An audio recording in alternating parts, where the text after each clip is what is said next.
सत्य परिस्थितीचा सविस्तर आढावा।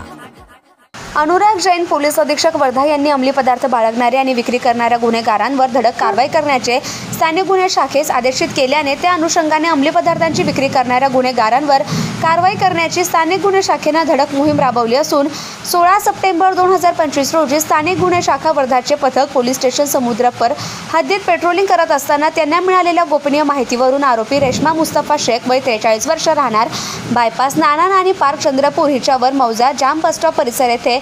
NDPS कायद्यान्वये रेड केला असता आरोपीता जवळील एका ट्रॉली बॅग आणि कापडी पिशवीमध्ये गांजा अंमली पदार्थ मिळून आला। सदर गांजा माल तिने आरोपी रशीद शेख राहणार गौतम वाड हिंगणघाट यांच्या सांगण्यावरून मणिगुडा ओडिसा राज्य येथील आर्यन नावाच्या इसमाकडून खरेदी केल्याचं निष्पन्न झाल्याने महिला आरोपिताचे ताब्यातून 8 किलो 387 ग्राम गांजा अंमली पदार्थ ट्रॉली बॅग आणि 2 अँड्रॉइड मोबाईलसह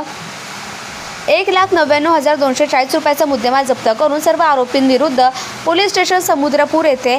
NDPS कायद्यान्वये गुन्हा नोंद करण्यात आला आहे। सदरची कारवाई पोलीस अधीक्षक अनुराग जैन, अपर पोलीस अधीक्षक सदाशिव वाघमारे यांच्या निर्देशाप्रमाणे स्थानिक गुन्हे शाखा जिल्हा वर्धाचे पोलीस निरीक्षक विनोद चौधरी, पोलीस उपनिरीक्षक सलाम कुरेशी, पोलीस अंमलदार अरविंद येनुरकर, रोशन निंबोळकर, निलिमा उमक, स्मिता महाजन, रवी पुरोहित, अक्षय राऊत, अभिषेक नाईक, अखिल इंगळे सर्व नेमणूक स्थानिक गुन्हे शाखा वर्धा यांनी केली। महाराष्ट्र टुडे मराठीसाठी ब्युरो रिपोर्ट सलीम शेख, हिंगणघाट, वर्धा। आजपर्यंत 3 जणांचे बळी गेले। सालमंटा तालुक्यातील लिमखेडीतील एका तरुणाने